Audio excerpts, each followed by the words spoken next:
നമസ്കാരം, ലൈവ് വാർത്തയിലേക്ക് സ്വാഗതം. ഞാൻ സുജിത് സുരേന്ദ്രൻ. പ്രധാന വാർത്തകൾ. കരാറുകാരന്റെ അനാസ്ഥ. പുനലൂർ KSRTC ഡിപ്പോയിലെ കക്കൂസ് മാലിന്യം ഡിപ്പോയിലെ കിണറ്റിലേക്കും കല്ലടയാറ്റിലേക്കും. കുളത്തൂപ്പുഴ ഡിപ്പോയിൽ സൂക്ഷിച്ചിരുന്ന കമ്പകത്തടിക്ക് തറവാടക വേണമെന്ന് അധികൃതർ. തൂക്കുപാലത്തിന്റെ നവീകരണം ഇനിയും വൈകാൻ സാധ്യത. രാഗസരോവരത്തിന്റെ നിർമ്മാണത്തെ ചൊല്ലിയുള്ള തർക്കം തുടരുന്നു. ഏതന്വേഷണവും നേരിടാൻ ഇടതുമുന്നണി തയ്യാറെന്ന് DYFI. വാർത്തകൾ വിശദമായി. പുനലൂർ KSRTC ഡിപ്പോയിലെ കംഫർട്ട് സ്റ്റേഷനിലെ പൈപ്പുകൾ തകർന്ന് കക്കൂസ് മാലിന്യം പുറത്തേക്ക്. കംഫർട്ട് സ്റ്റേഷന് പിന്നിലെ കിണറ്റിലേക്കും സമീപത്തുകൂടി ഒഴുകുന്ന കല്ലടയാറ്റിലേക്കുമാണ് ഈ മാലിന്യങ്ങൾ വന്നു പതിക്കുന്നത്. പുതുതായി നിർമ്മിച്ച ബിൽഡിംഗിലാണ് ഡിപ്പോയിൽ കംഫർട്ട് സ്റ്റേഷൻ പ്രവർത്തിക്കുന്നത്. കരാറുകാരൻ കൃത്യമായി അറ്റകുറ്റപ്പണികൾ നടത്താത്തതാണ് മാലിന്യം പുറത്തേക്കൊഴുകാൻ കാരണം. നിലവിലെ കരാറുകാരന്റെ കാലാവധി മാർച്ചോടെ അവസാനിക്കും. ഇതിനാലാണ് ഇയാൾ നിലവിൽ അറ്റകുറ്റപ്പണികൾ നടത്താൻ തയ്യാറാകാത്തതത്രേ. പൈപ്പുകൾ പൊട്ടി പുറത്തേക്കൊഴുകുന്ന കക്കൂസ് മാലിന്യം ചെന്നുപതിക്കുന്നത് പിന്നിലെ കിണറ്റിലേക്കും കല്ലടയാറ്റിലേക്കുമാണ്. ഗാരേജിൽ പണിയെടുക്കുന്ന 80ഓളം ജീവനക്കാരെയാണ് പ്രശ്നം ഏറെ ബാധിച്ചിരിക്കുന്നത്. കുടിക്കാനും മറ്റ് ആവശ്യങ്ങൾക്കുമായുള്ള ഇവരുടെ ഏക ആശ്രയമാണ് ഇവിടുത്തെ കിണർ. മാത്രമല്ല, ദുർഗന്ധം മൂലം നിലവിൽ ഗാരേജിൽ പണിയെടുക്കാൻ കഴിയാത്ത അവസ്ഥയുമാണ്. ഇവിടുത്തെ കക്കൂസ് മാലിന്യം ആറ്റിലേക്ക് ഒഴുക്കുന്നതായി ഇതിനു മുൻപും പരാതി ഉയർന്നിരുന്നു. കിണറ്റിൽ സ്ഥാപിച്ചിരിക്കുന്ന മോട്ടോറിന്റെ തകരാർ പരിഹരിക്കാൻ ജീവനക്കാർ എത്തിയപ്പോഴാണ് പൈപ്പ് പൊട്ടി മാലിന്യം പുറത്തേക്കൊഴുകുന്നതായി ശ്രദ്ധയിൽപ്പെട്ടത്. ജീവനക്കാരുടെ പരാതിയെ തുടർന്ന് അധികൃതരെത്തി കംഫർട്ട് സ്റ്റേഷൻ പൂട്ടിച്ചുവെങ്കിലും അറ്റകുറ്റപ്പണികൾക്ക് ശേഷം വൈകിട്ട് വീണ്ടും തുറന്നു. ലൈവ് വാർത്ത, പുനലൂർ. അഖില കേരള ബാലജന സഖ്യം പുനലൂർ യൂണിയന്റെ ആഭിമുഖ്യത്തിൽ സംഘടിപ്പിച്ച സർഗോത്സവ സാഹിത്യ ക്വിസ് മത്സര വിജയികൾക്കുള്ള ട്രോഫികളും സർട്ടിഫിക്കറ്റുകളും വിതരണം ചെയ്തു. മുൻ നഗരസഭാ ചെയർമാൻ MA രാജഗോപാൽ സമ്മാനങ്ങൾ വിതരണം ചെയ്തു. പുനലൂർ, കരവാളൂർ, എലിക്കാട്ടൂർ ഭാഗങ്ങളിലായി ബാലജന സഖ്യമുള്ള എല്ലാ സ്കൂളുകളിലെയും കുട്ടികൾക്കായി നടത്തിയ രചനാ മത്സരങ്ങളിലും കലാമത്സരങ്ങളിലും വിജയികളായവർക്കുള്ള സർട്ടിഫിക്കറ്റുകളും ട്രോഫികളുമാണ് വിതരണം ചെയ്തത്. സബ് ജൂനിയർ, ജൂനിയർ, സീനിയർ വിഭാഗങ്ങളിലായി നടന്ന മത്സരങ്ങളിൽ 1, 2, 3 സ്ഥാനം നേടിയവരാണ് സമ്മാനത്തിന് അർഹരായത്. Punalur saint Thomas higher secondary സ്കൂളിൽ നടന്ന സമ്മാന വിതരണ യോഗവും പൊതുസമ്മേളനവും KLDC ചെയർമാൻ ബെന്നി കക്കാട് ഉദ്ഘാടനം ചെയ്തു.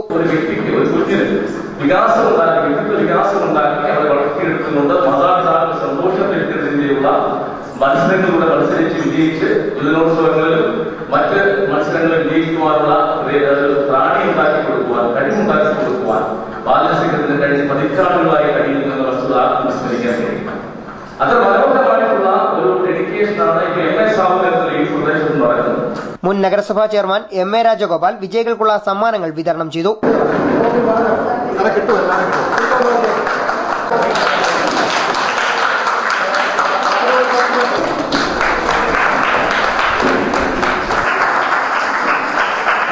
ബാലജന സഖ്യം രക്ഷാധികാരി MA സാബു അധ്യക്ഷനായി. മുൻ മുനിസിപ്പൽ സ്റ്റാൻഡിംഗ് കമ്മിറ്റി അംഗം Abraham Mathew, saint Thomas higher secondary school manager Jacob Thomas, BJP സംസ്ഥാന കമ്മിറ്റി അംഗം B Radhamani, Punalur police sub inspector Sivaprakash, Janamaithri police officer George കുട്ടി, ടൈറ്റസ് ലൂക്കോസ്, ബാലജന സഖ്യം Punalur union president grace Johnson തുടങ്ങിയവർ പ്രസംഗിച്ചു. ലൈവ് വാർത്ത, പുനലൂർ. കടക്കൽ താലൂക്ക് ആശുപത്രിയിലെ പാലിയേറ്റീവ് കെയർ കുടുംബസംഗമം സംഘടിപ്പിച്ചു. ടൗൺ ഹാളിൽ നടന്ന പരിപാടി മുല്ലക്കര രത്നാകരൻ MLA ഉദ്ഘാടനം ചെയ്തു. ജീവിതം പ്രയാസങ്ങളുടെ യാത്രയാണെന്നും ഈ പ്രയാസം കുറയ്ക്കാനുള്ള സംവിധാനമാണ് മതവും രാഷ്ട്രീയവുമെല്ലാമെന്ന് മുല്ലക്കര ചൂണ്ടിക്കാട്ടി. വേദനകൾക്ക് ആശ്വാസം കണ്ടെത്തുവാനുള്ള പ്രധാനവും പവിത്രവുമായ സംവിധാനമാണ് കുടുംബം. പഴയ കൂട്ടുകുടുംബങ്ങളിൽ ദാരിദ്ര്യമുണ്ടായിരുന്നുവെങ്കിലും വേദനകൾ പങ്കുവയ്ക്കാൻ ആളുകളുണ്ടായിരുന്നു. കുട്ടികൾക്ക് ആവശ്യത്തിന് ലാളനയും വാത്സല്യവും ലഭിച്ചിരുന്നു.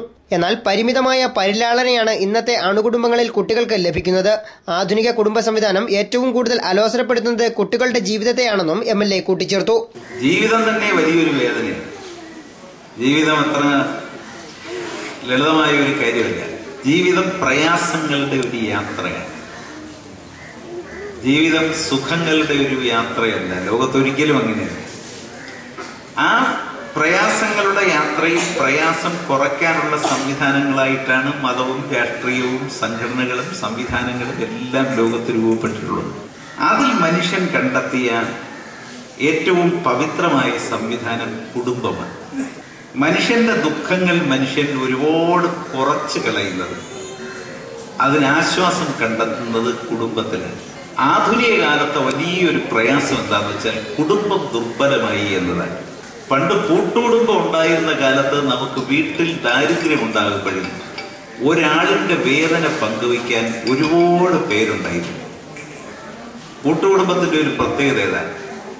ഇപ്പോൾ ഒരു കൊച്ചു ജനിച്ചു വീണാൽ ഒരു വീട്ടിൽ, ഒരു വലിയ വീട്ടിലാണെങ്കിൽ എടുത്തു നടക്കാൻ മത്സരമാണ്. പണ്ട് ഈ കൊച്ചുങ്ങളായിരുന്നവരെല്ലാം അനുഭവിച്ച ഒരു കാര്യം അതാണ്. അമ്മുമ്മയെടുത്ത് കഥ പറയും, അപ്പൂപ്പനെടുത്ത് തോളത്തിടും, മാമനെടുത്തോണ്ട് നടക്കും, വേറൊരാളെടുത്തോണ്ട് കടയിൽ പോവും, വേറൊരാൾ കൈപിടിച്ച് നടത്തും, വേറൊരാൾ ഏറ്റുവാങ്ങും, അയൽവക്കത്തെ ഒരാൾ വന്ന് ഈ കൊച്ചിനെ ചുമന്ന് നടക്കും. പക്ഷെ ഇപ്പോഴൊരു കുട്ടിക്ക് കിട്ടുന്നത് പരിമിതമായ പരിലാളനയാണ്. അത് ആധുനിക കുടുംബ സംവിധാനത്തിൽ ഏറ്റവും അലോസരമുണ്ടാക്കിയത് കുട്ടികളുടെ ജീവിതത്തെയാണ്. Chadayamangalam block panchayat president B Sivadasan Pillai കുടുംബസംഗമത്തിൽ അധ്യക്ഷനായി. ബ്ലോക്ക് പഞ്ചായത്ത് അംഗം ലളിത വിദ്യാധരൻ സ്വാഗതം പറഞ്ഞു. കുടുംബസംഗമത്തിൽ സന്നദ്ധ സംഘടനകളും സ്വകാര്യ വ്യക്തികളും പലചരക്ക് കിറ്റുകൾ വിതരണം ചെയ്തു. ജില്ലാ പഞ്ചായത്ത് അംഗം അഡ്വക്കേറ്റ് ആർ ഗോപാലകൃഷ്ണപിള്ള, കടക്കൽ ഗ്രാമപഞ്ചായത്ത് ആരോഗ്യ standing committee chairperson K Devayaniamma, Kadakkal service സഹകരണ bank president K Madhu, taluk ആശുപത്രി superintendent S R Pradeep, doctor M V Rakesh എന്നിവർ സംസാരിച്ചു. ലൈവ് വാർത്ത കടക്കൽ. പുനലൂർ തൂക്കുപാലത്തിന്റെ നവീകരണം ഇനിയും വൈകാൻ സാധ്യത. കുളത്തൂപ്പുഴ ഡിപ്പോയിൽ സൂക്ഷിച്ചിരിക്കുന്ന കമ്പകത്തടി വിട്ടുകിട്ടുന്നതിലെ സാങ്കേതിക തടസ്സങ്ങളാണ് നവീകരണ പ്രവർത്തനങ്ങൾക്ക് ഇപ്പോൾ വിലങ്ങുതടിയായിരിക്കുന്നത്. കുളത്തൂപ്പുഴ ഫോറസ്റ്റ് ഡിപ്പോയിൽ സൂക്ഷിച്ചിരിക്കുന്ന കമ്പകത്തടി പുരാവസ്തു വകുപ്പിന് വിട്ടുകിട്ടാനുള്ള കാലതാമസമാണ് തൂക്കുപാല നവീകരണം ഇനിയും വൈകാൻ കാരണം. 82 ക്യൂബിക് മീറ്റർ കമ്പകത്തടിയാണ് തൂക്കുപാലത്തിൽ പാകുന്നതിനായി വേണ്ടത്. ഇതിൽ 50 മീറ്റർ കമ്പകത്തടി കടക്കാമൺ ഡിപ്പോയിൽ നിന്നും നവീകരണ ചുമതലയുള്ള കിറ്റ്കോയ്ക്ക് കൈമാറിയിരുന്നു. ബാക്കി വരുന്ന 32 മീറ്റർ കമ്പകത്തടി സൂക്ഷിച്ചിരിക്കുന്നത് കുളത്തൂപ്പുഴ ഡിപ്പോയിലാണ്. എന്നാൽ കിറ്റ്കോയ്ക്ക് തടി വിട്ടു നൽകണമെങ്കിൽ ഡിപ്പോയ്ക്ക് തറവാടക നൽകണമെന്നാണ് ഡിപ്പോ അധികൃതരുടെ ആവശ്യം. അല്ലെങ്കിൽ തറവാടക ഒഴിവാക്കിയതായുള്ള ഗവൺമെന്റ് ഓർഡർ വേണമത്രേ. രണ്ടായാലും കാലതാമസം നേരിടും എന്നത് യാഥാർത്ഥ്യം. കടക്കാമൺ ഡിപ്പോയിൽ നിന്നും ഏറ്റെടുത്ത കമ്പകത്തടി വേളിയിലുള്ള സ്വകാര്യ മില്ലിൽ പാകപ്പെടുത്തി ഹീറ്റ് റൂമിൽ സംസ്കരിക്കുവാനായി കയറ്റിയിരിക്കുകയാണ്. ഇവിടുത്തെ നടപടികൾ പൂർത്തിയായ ശേഷം ഇതിന്റെ സാമ്പിൾ പീച്ചിയിലുള്ള ഫോറസ്റ്റ് ലാബിൽ പരിശോധനയ്ക്ക് വിധേയമാക്കും. തുടർന്നാകും തൂക്കുപാലത്തിൽ പാകുന്നത്. News bureau, Punalur. Thalavoor village office തകർച്ചയിലേക്ക്. 5 മാസമായി ഇവിടെ വില്ലേജ് ഓഫീസറില്ല. ഓഫീസിന്റെ ചുറ്റുമതിൽ തകർന്നിട്ടും വർഷങ്ങളായി. പൊതുജനങ്ങൾ വിവിധ ആവശ്യങ്ങൾക്കായി ആശ്രയിക്കുന്ന തലവൂർ വില്ലേജ് ഓഫീസിൽ കഴിഞ്ഞ 5 മാസമായി വില്ലേജ് ഓഫീസറില്ല. ADM ഉണ്ണികൃഷ്ണപിള്ളയുടെ ഉത്തരവിനെ തുടർന്ന് നിലവിലെ വില്ലേജ് ഓഫീസറായിരുന്ന രാജേന്ദ്രൻപിള്ളയെ സ്ഥലം മാറ്റിയിരുന്നു. തുടർന്ന് പട്ടാഴി വില്ലേജ് ഓഫീസർക്ക് തലവൂർ വില്ലേജ് ഓഫീസിന്റെ അധിക ചുമതലയും നൽകി. വില്ലേജ് ഓഫീസറെ മാറ്റി 5 മാസം കഴിഞ്ഞിട്ടും പകരം പുതിയ ഓഫീസറെ നിയമിക്കാത്തതുമൂലം പൊതുജനങ്ങളാണ് ഏറെ ദുരിതത്തിലായിരിക്കുന്നത്. 5 മാസം കൊണ്ട് വില്ലേജ് ഓഫീസറില്ലാതെ ഈ വില്ലേജ് പരിധിയിലുള്ള സാധാരണക്കാരും പാവപ്പെട്ടവരും വിവിധ സർട്ടിഫിക്കറ്റുകൾക്കും വിവിധ ആവശ്യങ്ങൾക്കും വളരെയേറെ പ്രയാസം അനുഭവിക്കും. പട്ടാഴി വില്ലേജ് ഓഫീസർക്കാണ് ചാർജ് കൊടുത്തിരിക്കുന്നത്. ആഴ്ചയിൽ 2 ദിവസം അദ്ദേഹം ഇവിടെ വരാറുണ്ട്. എന്നാലും അടിയന്തര ആവശ്യങ്ങൾക്ക് സർട്ടിഫിക്കറ്റ് വേണ്ടുന്ന ആളുകൾ ഇപ്പം അക്ഷയ വഴിയാണ് അപേക്ഷ കൊടുക്കുന്നതും സർട്ടിഫിക്കറ്റ് കിട്ടുന്നതെങ്കിൽ പോലും വില്ലേജ് ഓഫീസറെ ആശ്രയിക്കുന്ന ധാരാളം പാവങ്ങൾ കഴിഞ്ഞ 5 മാസമായിട്ട് വളരെയേറെ ബുദ്ധിമുട്ട് അനുഭവിക്കുന്നു എന്ന് പറയുമ്പോൾ അധികാരികൾ തയ്യാറാകാത്തത് വളരെ പ്രതിഷേധത്തിനിടയാക്കിയിട്ടുണ്ട് ജനങ്ങളുടെ ഇടയിൽ. ഇതിനു പുറമെ വില്ലേജ് ഓഫീസിന്റെ ചുറ്റുമതിൽ തകർന്നു കിടക്കുവാൻ തുടങ്ങിയിട്ട് നാളുകളേറെയായി. ചുറ്റുമതിൽ പുനർനിർമ്മിക്കുവാൻ നിരവധി തവണ താലൂക്ക് അധികൃതരോട് ആവശ്യപ്പെട്ടെങ്കിലും ഫലം കണ്ടില്ല. ജനങ്ങളെ സേവിക്കേണ്ട അധികാരികൾ തന്നെ ജനദ്രോഹ നടപടികളുമായി മുന്നോട്ടു പോകുന്നതിൽ പ്രതികരിക്കുവാൻ നിർബന്ധിതരായിരിക്കുകയാണ് തലവൂർ നിവാസികൾ. ലൈവ് വാർത്ത പത്തനാപുരം. വഴിത്തർക്കത്തെ തുടർന്ന് മുൻ വിളക്കുടി ഗ്രാമപഞ്ചായത്ത് അംഗത്തെ അയൽവാസികൾ മർദ്ദിച്ചതായി പരാതി. കോൺഗ്രസ് നേതാവും മുൻ ഗ്രാമപഞ്ചായത്ത് അംഗവുമായ PC കുഞ്ഞപ്പിക്കാണ് മർദ്ദനമേറ്റത്. ഞായറാഴ്ച രാവിലെയാണ് കോൺഗ്രസ് നേതാവും മുൻ ഗ്രാമപഞ്ചായത്ത് അംഗവുമായ PC കുഞ്ഞപ്പിക്ക് വഴിത്തർക്കത്തെ തുടർന്ന് അയൽവാസിയുടെ മർദ്ദനമേറ്റതത്രേ. വീടിന് സമീപത്തുകൂടി വഴിവെട്ടുന്നത് ചൊല്ലിയുള്ള തർക്കമാണ് ആക്രമണത്തിൽ കലാശിച്ചത്. ടാപ്പിംഗ് കത്തി ഉപയോഗിച്ച് കുത്തിക്കൊലപ്പെടുത്താൻ ശ്രമിച്ചുവെന്നും ക്രൂരമായി മർദ്ദിച്ചുവെന്നുമാണ് കുഞ്ഞപ്പിയുടെ പരാതി. രാഷ്ട്രീയ ഗൂഢാലോചനയാണ് ആക്രമണത്തിന് പിന്നിലത്രേ. മുഖ്യമന്ത്രിയുമായി അടുത്ത ബന്ധം പുലർത്തുന്നത് തന്നെ രാഷ്ട്രീയമായി ഇല്ലായ്മ ചെയ്യാനുള്ള പ്രാദേശിക CPM നേതാക്കളുടെ ശ്രമമാണ് ആക്രമണത്തിന് പിന്നിലെന്നും ഇതിനു മുമ്പും തനിക്ക് നേരെ ഇത്തരം ആക്രമണങ്ങൾ ഉണ്ടായിട്ടുണ്ടെന്നും കുഞ്ഞപ്പി പറയുന്നു. രാഷ്ട്രീയ പാർട്ടികളിൽ നിന്നും ഇല്ലാതാക്കാനും എന്നെ സംഘം ചേർന്ന് കൊല്ലാനും പല പ്രാവശ്യം ഈ CPM-ന്റെ മുൻ LC സെക്രട്ടറി വിജയൻ ശ്രമിച്ചിട്ടുണ്ട്. എന്റെ പേരിൽ കള്ളക്കേസ് ഇപ്പോഴും നിലവിലുണ്ട്. ഞാൻ ഒരു കുറ്റവും ചെയ്യാതെ കള്ളക്കേസ് ഇപ്പോൾ കോടതിയിലുണ്ട്. അതുപോലെ എവിടെ വെച്ചായാലും എന്നെ മാത്രമേ ഉള്ളൂ അവർക്ക് എന്തെങ്കിലും വായനക്ക് പറയുന്നത്. ഞാൻ പല പരാതികൾ കൊടുത്തിട്ടുള്ളത്. അതിൻ്റെ അടിസ്ഥാനത്തിൽ തടി മുറിച്ച് എലിക്കോട്ടെ കടത്തി അതിന് ഞാൻ വിജിലൻസ് എൻക്വയറി വെച്ചു. അനധികൃതമായി പണം സമ്പാദിച്ചതിന് എതിരായിട്ട് ഞാൻ പരാതി കൊടുത്തു. ഇതെല്ലാം ഈ CPM-ന്റെ നേതാക്കൾ ഒറ്റക്കെട്ടായി എന്നെ അകാരണമായി കൊല്ലാൻ തന്നെ നിൽക്കുന്നതിൻ്റെ തെളിവാണ് ഈ ലില്ലിക്കുട്ടിയും കുഞ്ഞമ്മയും ബേബിയും എല്ലാം കൂടെ ചേർന്ന് ഈ ഇപ്പം നടത്തിയ വധശ്രമം തന്നെ, കൊലപാതക ശ്രമം തന്നെ. കാരണം ഒരു ഇച്ചിരി തെറ്റിപ്പോയെങ്കിൽ ആ കത്തി എന്നെ വള്ളക്കൂടെ കയറി ഇറങ്ങിയാണ്. ഞാൻ പിടിച്ചു മാറ്റിയുണ്ടാവില്ല. അതുപോലെ എൻ്റെ കഴുത്തിന് ഞാൻ അറിയാതെ അടിച്ച് താഴെ വീണ് പോകേണ്ടതായിരുന്നു. അതേസമയം കോടതിയുടെ നിരോധന ഉത്തരവുള്ള വസ്തുവിൽ കൂടി റോഡ് നിർമ്മിക്കാനുള്ള കുഞ്ഞപ്പിയുടെ ശ്രമത്തെ തടയുക മാത്രമാണ് പ്രദേശവാസികൾ ചെയ്തതെന്നും ഇദ്ദേഹത്തെ മർദ്ദിക്കുകയോ അപായപ്പെടുത്താൻ അയൽവാസികൾ ശ്രമിച്ചതായോ അന്വേഷണത്തിൽ കണ്ടെത്താൻ കഴിഞ്ഞിട്ടില്ലെന്നും പോലീസ് ഉദ്യോഗസ്ഥർ പറഞ്ഞു. ലൈവ് വാർത്ത, പുനലൂർ. കുളത്തൂപ്പുഴയിലെ രാഗസരോവരത്തിന്റെ നിർമ്മാണത്തിൽ LDF ഭരണമുന്നണിക്കെതിരെ യൂത്ത് കോൺഗ്രസ് ഉന്നയിച്ച ആരോപണങ്ങൾക്ക് മറുപടിയുമായി ഡിവൈഎഫ്ഐ രാഷ്ട്രീയ വിശദീകരണ യോഗം സംഘടിപ്പിച്ചു. രാഗസരവുമായി ബന്ധപ്പെട്ട ഏത് അന്വേഷണവും നേരിടാൻ ഇടതുമുന്നണി തയ്യാറാണെന്ന് ഡിവൈഎഫ്ഐ പ്രഖ്യാപിച്ചു. അന്തരിച്ച പ്രശസ്തനായ സംഗീത സംവിധായകനും കുളത്തൂപ്പുഴ സ്വദേശിയുമായ രവീന്ദ്രൻ മാസ്റ്ററുടെ സ്മരണയ്ക്കായി കുളത്തൂപ്പുഴയിൽ നിർമ്മാണം ആരംഭിച്ച് പാതിവഴിയിൽ നിലച്ച രാഗസരോവരത്തിന്റെ നിർമ്മാണ പ്രവൃത്തിയിൽ അഴിമതി ആരോപിച്ച യൂത്ത് കോൺഗ്രസിന് മറുപടിയുമായി ഡിവൈഎഫ്ഐ രംഗത്ത് വന്നിരിക്കുകയാണ്. ഡിവൈഎഫ്ഐയുടെ നേതൃത്വത്തിൽ കുളത്തൂപ്പുഴയിൽ പ്രകടനവും രാഷ്ട്രീയ വിശദീകരണ യോഗവും സംഘടിപ്പിച്ചു.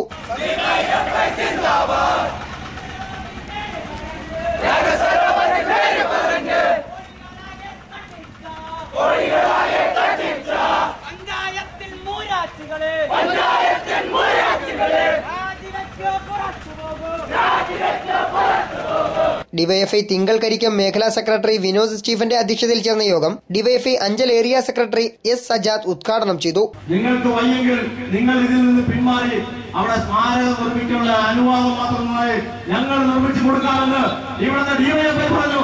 രാജീവന്റെ ഉൾപ്പെടെയുള്ള ആളുകളെ നേതൃത്വം ചെയ്യാമെന്ന് ഇവിടുത്തെ ഡിവൈഎഫ്ഐ ഉത്തരവാദിത്തം ഏറ്റെടുക്കാൻ തയ്യാറാണ്. പക്ഷേ അത് ഏറ്റെടുക്കാൻ വിട്ടുകൊടുക്കാൻ തയ്യാറാകുന്നില്ലെന്നാണ് യാഥാർത്ഥ്യം.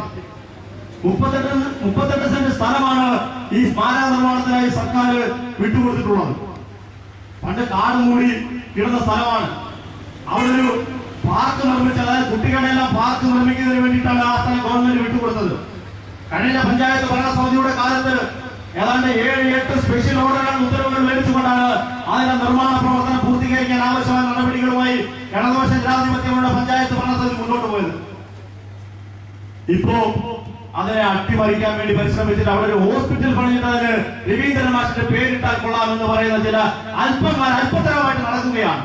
4.5 വർഷം പഞ്ചായത്ത് ഭരണം കൈയാളിയിട്ടും ഒരു തരത്തിലുള്ള നിർമ്മാണ പ്രവർത്തനങ്ങളും രാഗസരോവരത്തിൽ നടത്തുകയോ തുടർ പ്രവർത്തനങ്ങൾ ആരംഭിക്കുകയോ ചെയ്യാത്ത കോൺഗ്രസ് ഭരണസമിതിയും യൂത്ത് കോൺഗ്രസുമാണ് ഇപ്പോൾ ആരോപണവുമായി രംഗത്തെത്തിയിരിക്കുന്നത്. UDFന്റെ നേതൃത്വത്തിൽ പഞ്ചായത്തിൽ നടക്കുന്ന വൻ അഴിമതികൾ മറച്ചുപിടിക്കുന്നതിനു വേണ്ടിയാണ് ഇവർ ഇപ്പോൾ ഇത്തരം ആരോപണങ്ങൾ ഉന്നയിക്കുന്നതത്രേ. രാഗസരോവര വിഷയത്തിൽ ഏതുതരം അന്വേഷണവും നേരിടാൻ തയ്യാറാണെന്നും സജാദ് പറഞ്ഞു. ഡിവൈഎഫ്ഐ നേതാക്കളായ V. Prashant, Shaiju Shahul Hameed, G. Rajeev, Nisar, CPM നേതാക്കളായ B. രാജീവ്, S. ഗോപകുമാർ, ലൈല ബിബി തുടങ്ങിയവർ സംസാരിച്ചു. ലൈവ് വാർത്ത, കുളത്തൂപ്പുഴ. ജില്ലാ പഞ്ചായത്ത് അംഗം ആനന്ദകുസുമത്തിന്റെ ഭർത്താവ് റിട്ടയർഡ് സർവേയർ ചിതറ ലാൽ ഭവനിൽ വള്ളുതോട്ടത്തിൽ G. ബാബുരാജൻ അന്തരിച്ചു. 72 വയസ്സായിരുന്നു. വാർദ്ധക്യ സഹജമായ അസുഖത്തെ തുടർന്ന് തിങ്കളാഴ്ച രാവിലെയായിരുന്നു അന്ത്യം. ബുധനാഴ്ച രാവിലെ ചിതറയിലെ വീട്ടിൽ പൊതുദർശനത്തിന് വയ്ക്കും. ഉച്ചയ്ക്ക് 2 മണിക്ക് തിരുവനന്തപുരത്തെ ശാന്തി കവാടത്തിൽ സംസ്കരിക്കും. ഡോക്ടർ ദീപ്തി, ഹരിലാൽ എന്നിവരാണ് മക്കൾ. ഡോക്ടർ സനിൽ, ബിനി എന്നിവർ മരുമക്കളാണ്. ഉറവിട മാലിന്യ സംസ്കരണം, ജൈവ പച്ചക്കറി കൃഷി എന്നീ വിഷയത്തിൽ പുനലൂരിൽ മുനിസിപ്പൽ തല ശില്പശാല സംഘടിപ്പിച്ചു. ഒരുമയുടെയും കേരള കർഷക സംഘത്തിന്റെയും സംയുക്ത ആഭിമുഖ്യത്തിലാണ് ശില്പശാല സംഘടിപ്പിച്ചത്. പുനലൂർ സ്വയംവര ഹാളിൽ നടന്ന ശില്പശാല CPIM സംസ്ഥാന കമ്മിറ്റി അംഗം K. രാജഗോപാൽ ഉദ്ഘാടനം ചെയ്തു. എല്ലാ മാർച്ച് മാസത്തിൽ ശില്പശാലകൾ നടത്താനുള്ള ഒരു നേതൃത്വ ക്യാമ്പാണ് ശില്പശാല. കാർഷിക മേഖലയിൽ നേരിട്ട് ഇടപെടുന്നതിനുള്ള പരിശീലനം എന്നതിനുപരി കാർഷിക മേഖലയിൽ നൂറുകണക്കിന് ആളുകളെ അണിനിരത്താനുള്ള പരിശീലനം ഇവിടെ പങ്കെടുത്ത ആളുകൾക്കെല്ലാം പകർന്നു കൊടുത്ത് ഒരു വലിയ കൂട്ടായ്മയ്ക്ക് തുടക്കം നൽകി. കർഷക സംഘം Punalur area secretary Titus Sebastian അധ്യക്ഷനായി. CPIM Punalur area secretary MA Rajagopal സ്വാഗതം പറഞ്ഞു. കർഷക സംഘം സംസ്ഥാന ജോയിന്റ് സെക്രട്ടറി ജോർജ് മാത്യു മുഖ്യപ്രഭാഷണം നടത്തി. Municipal chairperson Radhamani Vijayanand, NB John, ഒരുമ കൺവീനർ ജിജി കെ ബാബു എന്നിവർ സംസാരിച്ചു. ഉറവിട മാലിന്യ സംസ്കരണം, ജൈവ പച്ചക്കറി കൃഷി എന്നീ വിഷയത്തിൽ കൃഷി assistant director doctor Sheeba Rebecca class നയിച്ചു. പച്ചക്കറി മാത്രം പോരാ, വാഴയായിക്കോട്ടെ, കിഴങ്ങായിക്കോട്ടെ, എല്ലാം നമ്മൾ ദിവസം തോറും കഴിക്കുന്ന സാധനങ്ങളുടെ ഒരു 60% നമ്മുടെ വീട്ടുവളപ്പിൽ നിന്നുണ്ടാക്കാൻ പറ്റും. എല്ലാ സ്ഥലത്തും ഉള്ളി ഒന്നും നമുക്ക് ചിലപ്പോൾ പറ്റത്തില്ല, ഉരുളക്കിഴങ്ങൊന്നും നമുക്ക് പറ്റത്തില്ല. എന്നാൽ ക്യാരറ്റ്, ബീട്രൂട്ട്, ബാക്കി എല്ലാം ഇപ്പൊ പറ്റുന്നുണ്ട്. നമ്മൾ പണ്ട് പറയുന്നത് ഇതൊന്നും നമുക്ക് കൃഷി ചെയ്യാൻ പറ്റുന്ന സാധനം, ക്യാബേജ്, കോളിഫ്ലവർ ഒന്നും നമുക്ക് കൃഷി ചെയ്യാൻ പറ്റുന്ന സാധനങ്ങൾ. മല്ലി, പുതിന, ഇന്നിപ്പോ ഞാൻ അവിടെ ഓഫീസിലെ മല്ലിയുടെ വിളവെടുപ്പ് കഴിഞ്ഞിട്ട് വരുക. ഇത് ഞങ്ങൾ തന്നെ കൃഷി ചെയ്ത് മല്ലി പച്ചക്കറി നമുക്ക് അങ്ങനെ എഴുതുന്നുണ്ട്. മല്ലിയൊന്നും നമ്മുടെ ഇവിടെ എല്ലാം വാങ്ങിച്ചു കഴിക്കാൻ പറ്റും. ഇതെല്ലാം ഉണ്ടാവും. പാലക്ക്, ക്യാബേജ്, റാഡിഷ്, ക്യാരറ്റ്, ഇതെല്ലാം. പക്ഷെ അതിനൊക്കെ ഓരോ സീസൺ ഉണ്ടെന്ന് മാത്രം. എല്ലാ സമയത്തും ഇതൊന്നും കൃഷി ചെയ്യാൻ പറ്റത്തില്ല. അതിന് ഓരോ സമയമുണ്ട്. അതനുസരിച്ച് കൃഷി ചെയ്യുവാൻ ഇതെല്ലാം നമുക്ക് ഉത്പാദിപ്പിച്ചെടുക്കാം. നമുക്ക് വീട്ടിൽ കൃഷി ചെയ്യുമ്പോൾ ഇത്രയും നീളമുള്ളൊരു അല്ലെങ്കിൽ 2 കിലോയുടെ പാവയ്ക്ക ഉണ്ടായി അവിടെ അതെല്ലാം മുഖ്യം. ഒരു കൊച്ചു പാവയ്ക്കയാണെങ്കിലും നമ്മൾ യാതൊരുവിധ മരുന്നും അടിക്കാതെ ശുദ്ധവും വിഷമുക്തവുമായ നല്ലൊരു സാധനം നമുക്ക് വീട്ടിൽ നിന്ന് പറിച്ചെടുക്കാം. അപ്പോഴാണ് ഈ വീട്ടുവളപ്പിലെ കൃഷി അല്ലെങ്കിൽ തുറയുടെ കൃഷിക്ക് ഇത്രയും പ്രാധാന്യം കൊടുക്കുന്നത്. ശില്പശാലയിൽ പങ്കെടുത്തവർക്ക് പച്ചക്കറി തൈകളും വിതരണം ചെയ്തു. ഒരുമയുടെ നേതൃത്വത്തിൽ പുനലൂർ മുനിസിപ്പാലിറ്റിയിലെ എല്ലാ വാർഡുകളിലും കുടുംബശ്രീ യൂണിറ്റുകളുടെ പങ്കാളിത്തത്തോടെ ശില്പശാലകൾ സംഘടിപ്പിക്കും. ശില്പശാലയിൽ പച്ചക്കറി തൈകളും വിതരണം ചെയ്യും. ലൈവ് വാർത്ത, പുനലൂർ. കടയ്ക്കാമൺ കൊല്ലാല മുത്തപ്പൻകാവിൽ ഭക്തജനത്തിരക്കേറുന്നു. കാലപ്പഴക്കമേറിയ പുണ്യപുരാതനമായ കാവിലേക്ക് ജാതിമത വ്യത്യാസമില്ലാതെയാണ് ഭക്തജനങ്ങൾ എത്തുന്നത്. ചേകം ശ്രീമഹാദേവർ ക്ഷേത്രത്തിൽ നിന്നും 1/2 കിലോമീറ്റർ അകലെയാണ് പുണ്യപുരാതനമായ കടയ്ക്കാമൺ കൊല്ലാല മുത്തപ്പൻകാവ് സ്ഥിതി ചെയ്യുന്നത്. ചുറ്റും വൃക്ഷങ്ങൾ നിറഞ്ഞ് വലിയ പാറയിലായാണ് കാവ് നിലകൊള്ളുന്നത്. നൂറ്റാണ്ടുകൾ പഴക്കമുള്ളതും പൗരാണികമായി ഏറെ പ്രാധാന്യമുള്ളതുമാണ് ഈ കാവ്. നാഗദൈവങ്ങളാണ് കാവിലെ പ്രതിഷ്ഠ. വലിയ പാറയിൽ സ്വയംഭൂവായ നാഗവിഗ്രഹങ്ങളാണിവയെന്നാണ് വിശ്വാസം. കാവിലെ വിളിച്ചുനേർച്ചയിലൂടെ മാറാരോഗങ്ങൾ വരെ ഇല്ലാതാകുമത്രേ. ഇങ്ങനെ രോഗശാന്തി കൈവരിച്ചവർ നിരവധിയാണ്. രാവിലെയും വൈകുന്നേരവും കാവിൽ നിത്യപൂജ നടക്കാറുണ്ട്. എല്ലാ മലയാള മാസത്തിലെയും ആയില്യം നാളിലാണ് കാവിൽ വിശേഷാൽ പൂജകൾ നടക്കുന്നത്. നൂറും പാലുമാണ് പ്രധാന വഴിപാട്. ഉച്ചാരം ഇവിടെ ഉത്സവമായി ആഘോഷിക്കുന്നു. അന്നദാനമാണ് ഈ ദിവസത്തെ പ്രധാന വഴിപാട്. നാനാജാതി മതസ്ഥരാണ് അന്നദാനത്തിൽ പങ്കെടുക്കുവാനായി ഇവിടേക്ക് എത്താറുള്ളത്. പ്രധാന നാഗരാജ ക്ഷേത്രങ്ങളുമായി കാവിന് അഭേദ്യമായി ബന്ധമുണ്ടെന്ന് ചരിത്രം വെളിപ്പെടുത്തുന്നു. കാവ് സംരക്ഷിച്ച് പുനരുദ്ധാരണ പ്രവർത്തനങ്ങൾ നടത്താനാണ് നാട്ടുകാരുടെ ശ്രമം. ഇതിനായി കാവ് സംരക്ഷണ സമിതിയും രൂപീകരിച്ചിട്ടുണ്ട്. വിജയൻ കൊല്ലാല, അനിൽരാജ് കൊല്ലാല, ശശി എന്നിവരാണ് ഭാരവാഹികൾ. ഇവിടെ ഈ കാവിനോടനുബന്ധിച്ച് നമുക്കൊരു ചെറിയ ക്ഷേത്രം നിർമ്മിക്കുന്നതിന് തീരുമാനിച്ചിരിക്കുന്നതിനാൽ ഈ കാവിനെ സംരക്ഷിക്കാൻ അധികൃതരുടെ ഭാഗത്തു നിന്നും പൊതുജനങ്ങളുടെ ഭാഗത്തു നിന്നും നല്ലൊരു സഹായം. കാവിന്റെ വികസന പ്രവർത്തനങ്ങളുടെ ഭാഗമായി സംസ്ഥാന കാവ് സംരക്ഷണ സമിതി പ്രവർത്തകരും വനം വകുപ്പ് ഉദ്യോഗസ്ഥരും കാവിൽ സന്ദർശിച്ചു. ലൈവ് വാർത്ത, പത്തനാപുരം. ഇനി ഇന്നത്തെ സ്വർണം വെള്ളി നിരക്കുകൾ. ഇന്നത്തെ സ്വർണം വെള്ളി നിരക്കുകൾ നിങ്ങൾക്കായി അവതരിപ്പിക്കുന്നത് Pavithram jewellers Punalur. Pure 916 hallmark gold.